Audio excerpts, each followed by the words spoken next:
What's up, guys? Toy Bro here. We're going to take a look at another Masters of the Universe Classics figure. Again, a more recent figure in the line.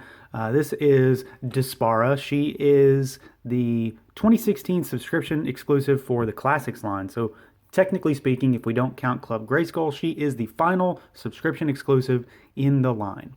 And for those who aren't familiar with the character, she is from the more recent comics. And obviously, we've got a somewhat Hordak-y look here. So she is Adora. But this is kind of an alternate retelling of the story in that this is Adora having stayed with the Horde for far longer, being far more under their control, and being far more ruthless and brutal than she was in the show for sure. So she wears a Hordak-style mask, and she is, she's still the Force captain, but she is just far and away a more different Adora than you would expect to get in, at least in the pop show back in the 80s. So a very unique, different look for the character. And I mean, I like the way she looks. I think she's pretty cool. Figure has some issues, but we'll get to those here in a second. So we're going to do the normal stuff. We'll do articulation, paint, sculpt, all that. All that first. We'll start with articulation. So head is on a ball peg. It's got some range of motion. It can spin all the way around, up and down. All that good stuff. Arms can go up and out. This is obviously a free-floating piece for the armor, so it will hinder as far, how far it can go, just depending on what you're doing with it. She does have a bicep swivel, which is good. That's not entirely common for female Motu characters. Single jointed elbow and then rotation at the wrist. There is a waist twist, but there is no crunch. She can spin all the way around, but it's going to look kind of weird the more you go. Legs can go out a decent bit, not fully extended just because of this kind of loincloth type piece over here that drapes around her legs. Gonna hinder movement a little bit. Forward almost 90 degrees, backwards just a little bit. Single jointed knee, which is the norm. There is a boot cut for swivel there. And then we've got those newer style ankles with the hinge and then that full ugly rocker. That's all I'm going to say on that one. It's an ugly joint, but it's very functional.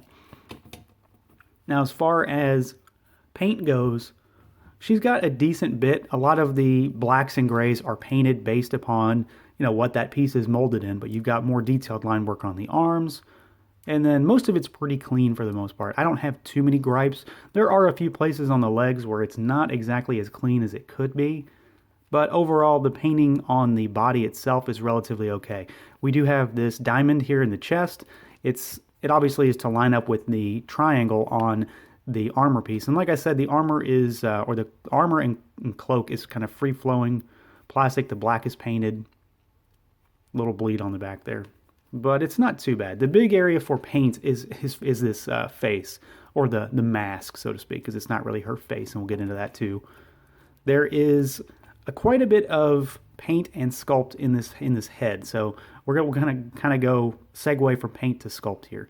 So you can see she's definitely wearing a Hordak style mask. We've got the sunken black and red eye sockets.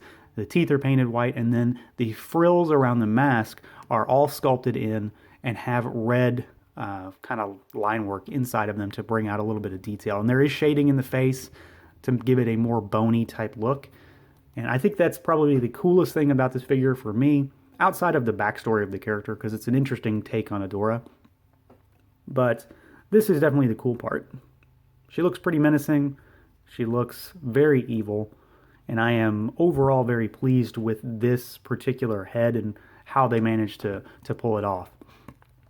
As far as the rest of the sculpt on the figure, nothing too crazy. I don't particularly care for the cape and the cloak because as we've seen with other characters, it's almost flush with the feet. So depending on how you've got her standing, this cape can be hitting the floor, and it doesn't have a lot of give to it. So it can maybe throw her off balance a little, or it will raise up the armor piece. So you've just got to keep that in mind when you're actually posing her. Outside of that, she's got, the sculpted kind of loincloth that I mentioned earlier. She's got sculpt work on the boots, and then we've got these sculpted gauntlets. Other than that, though, for the most part, she's kind of a standard Motu Classics figure in the sculpt department in terms of what they give you.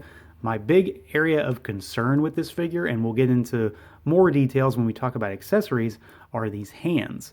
So if you take a look, she has two hands that are essentially identical, just reversed, right and left. But look at the opening. So these hands are really, really like elongated, I guess is the best way to describe it. The material, the plastic, is rubbery, it's gummy, which we saw a lot in this particular era of Motu Classics towards the end of 2016. And they don't really have a lot of, grip to them, I guess is the best way to say it. So she comes with, I guess you want to say, 3 accessories. 2 are the same in terms of weapons. So we have her staff, which is pretty cool. It's very big. It's taller than she is, which I think is really nice. It's got a somewhat horde type look to it. There is, a semblance of the horde bat there, but it's not that noticeable. For the most part, it's kind of a generic staff with silver and red accents on it. And she's meant to hold it in one hand, and she can do that pretty well. It's not the tightest grip, like I said, or she can hold it in 2 hands.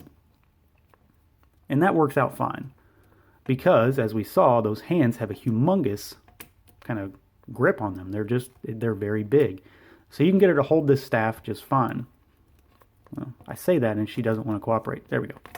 So she can hold this thing and she'll stay up with it all day long. That's fine. The other accessories we have are her 2 swords. These are, again, kind of generic accessories. They're just sort of normal swords. They do have the horde bat type emblem on the hilts down there. And as I showed on the cape, when we talked about that briefly, there are spaces for her to hold these swords, which honestly might be the place that they actually need to stay for most people, because she does not particularly like to hold these swords in any way other than kind of straight up and down. And even then, it'll just fall right out.